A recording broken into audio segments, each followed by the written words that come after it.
Maybe it is really not about returning to normal. When this system is inherently built on the lie that we are separate, we are alone and helpless in the face of the suffering and the destruction of everything that lives, of the innocent, for greed and power. If that is the lie that we are being told, if that is what this system is trying to feed us as normal, then we need to, with all means and all the power that we carry in our heart, distance ourselves from these norms, from these conditions, and find a way how to create and to live the fertile alternative. Some say we must come back to before. We must find back to normalcy, to peace and harmony.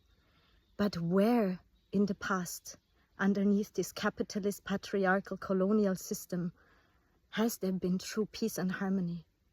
We are at war since so much longer than Palestine, Congo, Sudan, all these places on the planet where innocent, living, loving beings are slaughtered in the name of a false God, in the name of false ideologies, of suppression, domination, extraction, the way that we treat this beautiful, magical place that we have been offered.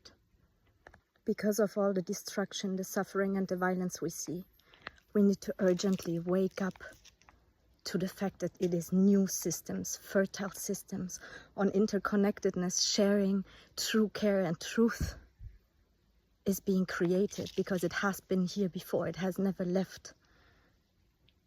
The patriarchal, religious, oppressive matrix has tried to suppress these knowledges from our collective unconscious. But it is still here, and we can find back to it if we finally rise up to the ways in which the truth has been distorted.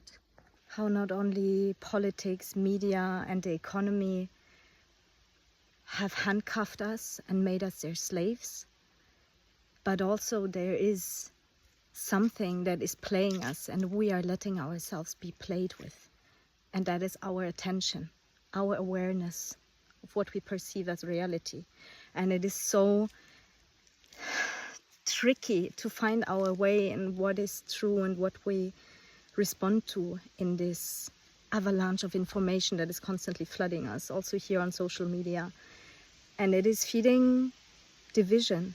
It is feeding the illusion of separateness, that we are small and unworthy and incapable of responding to the chaos and to the mess. But we are not.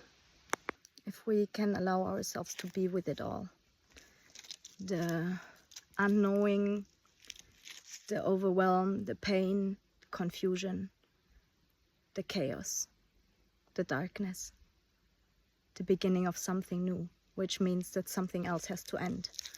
If we allow ourselves to be with that all and remain an open, caring heart beyond the tears, then we protect what is sacred and what is human. And we can live from that place, which doesn't beg for a return to normal, but a return to truth, to the mother, to creation.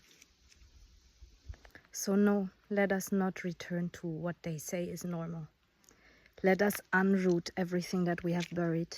Let us get in touch with everything that is silenced, that is trapped, that is handcuffed and suppressed. Because it lives within us. We are all connected. And maybe it is time to find back to that deep, raw wisdom within our bodies, our wombs, our bones, our blood, which feels the suffering, the injustice, the needless destruction and killing of everything for an illusion of domination. Because that is disconnection from source.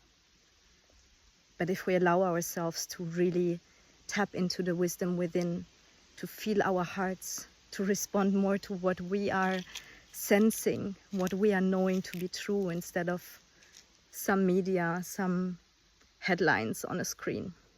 So no, if the endless destruction and needless suffering of sentient beings is what some elite, some power-hungry, few wounded ones tell us to be normal, then we need to urgently create a new normal.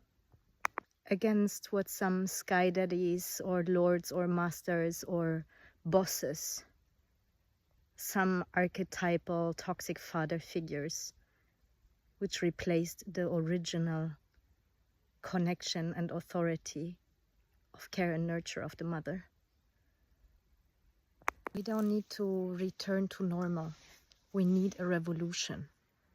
If before is deemed normal, then I don't want it. And you don't want either.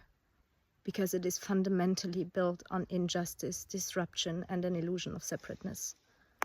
We need to find back to how it can be done. How we can find to what it means to be human before we have showed ourselves how it is not done. I feel and I know that we already carry all the seeds, that we now need to be grounded and rooted into which ones we are watering and making grow in order to bloom into all the potential that we already hold.